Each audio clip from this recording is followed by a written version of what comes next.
Good morning students. हम class 10th में chapter 5 periodic classification of element कर रहे हैं। डियर स्टूडेंट्स, जो एनसीईआरटी रीडिंग की वीडियोस हैं वो आपको रेगुलर आपके 10th के ग्रुप्स में मिल रही होगी और आप उससे इस लेसन को अच्छी प्रकार से समझ भी पा रहे होंगे। तो डियर स्टूडेंट्स, जैसे हमने डोब्रेनर पीरियोडिक टेबल डोब्रेनर की जो क्लासिफिकेशन है पीरियोडिक टेबल की, वो हमने एनसीईआरटी रीडिंग में से पढ़ ली है। उसके बाद जो क्वेश्चन अराइज होता है एनसीईआरटी बुक में, what were the limitation of Dobereiner's classification. जो लिमिटेशन है, लिमिटेशन का मतलब क्या क्या कमियां थी उसमें, क्या क्या दोष थे या कहाँ तक वो सीमित थी।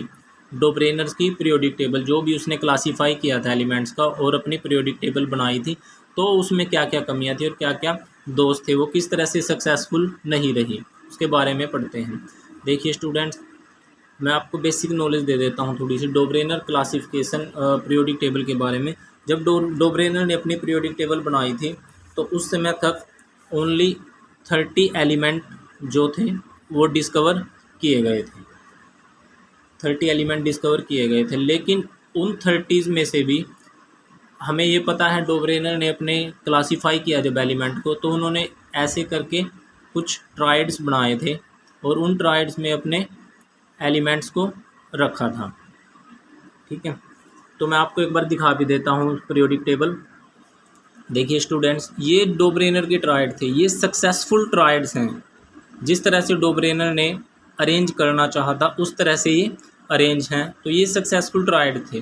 तो ट्राइड्स वो कितने बना पाया, ओनली वो 3 ट्राइड्स बना पाया और 3 ट्राइड्स में उसने कितने एलिमेंट्स को अरेंज किया।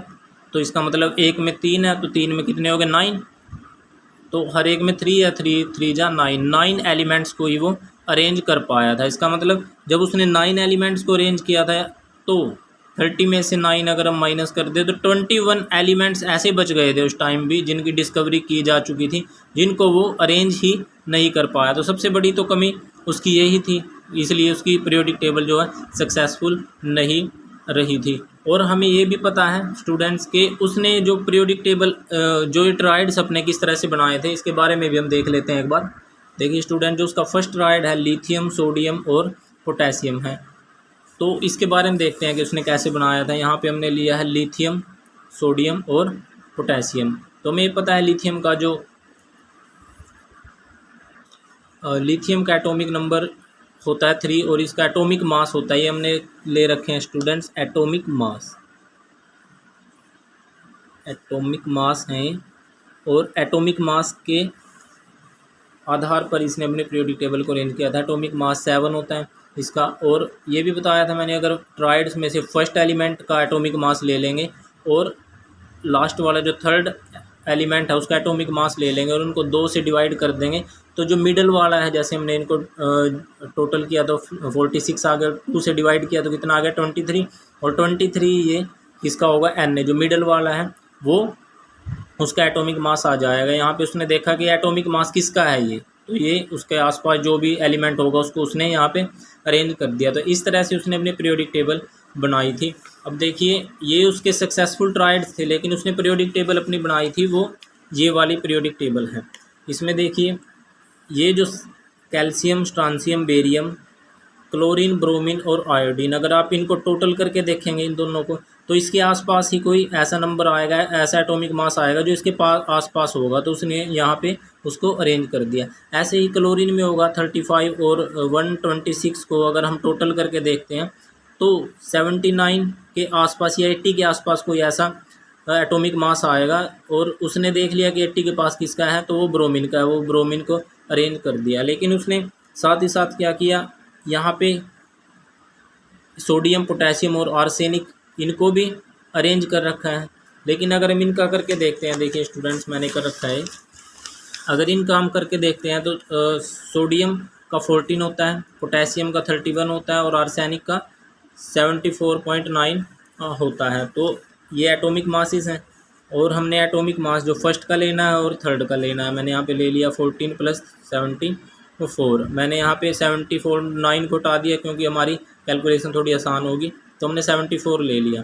तो आपस में ऐड किया इनको तो 88 आ गया, 2 से डिवाइड किया 44 आ गया, और 44 हमें कहाँ पे रखना था, हमें क्या लेना था, जिसका एटॉमिक मास 44 हो, 44 हो या 44 के आसपास हो। लेकिन यहाँ पे इसने ले रखा है 31 फॉस्फोरस, लेकिन ये तो आसपास है ही नहीं बिल्कुल भी, तो इसका मतलब इसकी जो पीरियोडिक टेबल है वो गलत साबित हुई इस तरह से। तो अब हम क्वेश्चन पे चलते हैं डियर स्टूडेंट्स। इस तरीके से आपको समझ आ गया होगा क्या क्या इसकी लिमिटेशन थी। अब हम क्वेश्चन देखते हैं, उसका आंसर देखते हैं कि उसमें क्या लिखा हुआ है। तो स्टूडेंट देखिए, अब 30 थे उसके, लेकिन उसने अरेंज कितने कर पाया, वो 21 को ही अरेंज कर पाया था, क्योंकि जो 3 ट्राइड थे, 3 ही ट्राइड वैसे बना पाया था जो सक्सेसफुल ट्राइड थे। अब देखिए यहाँ तक हमने देख लिया था। देखिए क्या था, biggest limitation of Dobereiner classification was that all the element found at that time were not able to be classify according to his law. जो उसने अपना लॉ बनाया था कि हम फर्स्ट को लेते हैं और लास्ट के एटॉमिक मास को लेते हैं और उनकी एवरेज निकाल के देखते हैं तो मिडल वाला आ जाता है। तो इस तरह से जो बाकी 21 बच गए उनको अरेंज नहीं कर पाया इस तरह से वो। एग्जाम्पल के लिए यहाँ पे बता रखा है 3 elements nitrogen, phosphorus and arsenic. ठीक है, यही हमने करके दिखाया था। सेम केमिकल प्रॉपर्टी, इनकी केमिकल प्रॉपर्टी क्या है, सेम है, और उसने अरेंज भी इनको करना चाहा था। दैट इज वाई, और इस प्रकार से दे should be in one tried. तो ये एक वन ट्राइड होने चाहिए थे, जैसे मैंने आपको अभी दिखाया था। ये क्या होने चाहिए थे, वन ट्राइड होने चाहिए थे। जैसे देखिए यहाँ पे दिखाया गया, इसने अरेंज तो किए थे, एक ट्राइड बनना भी चाहिए था ये। वाइल एटॉमिक मास है Na का 14, हमने यहाँ पे करके भी दिखाया था, Na का 14, आर्सेनिक का 74 हमने यहाँ पे लिया था ऊपर, और नीचे वाले को हमने ऐड किया था, आना था चाहिए था 31, लेकिन आया 44, तो 44 इसके आसपास नहीं है, तो इस तरह से ये ट्राइड नहीं बना पाया। देखिए क्या, same chemical property that is they should be in one triad while atomic mass of Na is 14.0 micro as 74.9 और 30, according to which these are not of one triad. ये इसके अकॉर्डिंग ये एक ट्राइड नहीं बनाते हैं। तो ये उसकी क्या थी, सबसे बड़ी लिमिटेशन थी, कमियां थी, और उसके दोष थे। डियर स्टूडेंट्स, आपको ये क्वेश्चन ऐसे कैसे अपनी नोटबुक में राइट करना है, और इसके साथ ही जो उसकी लिमिटेशन है ऐसे भी करके दिखाना है। आपको अच्छे से इस तरह से समझ आएगा, और बाद में भी आपको जब आपके एग्ज़ाम आएंगे उस तरह से भी आपको याद करने में आसानी रहेगी और समझने में भी आपको आसानी रहेगी। तो डियर स्टूडेंट्स, आपको ये क्वेश्चन अच्छे से समझ आ गया होगा। आपको अपनी नोटबुक में राइट करना है और साथ साथ लर्न भी करना है। Okay students.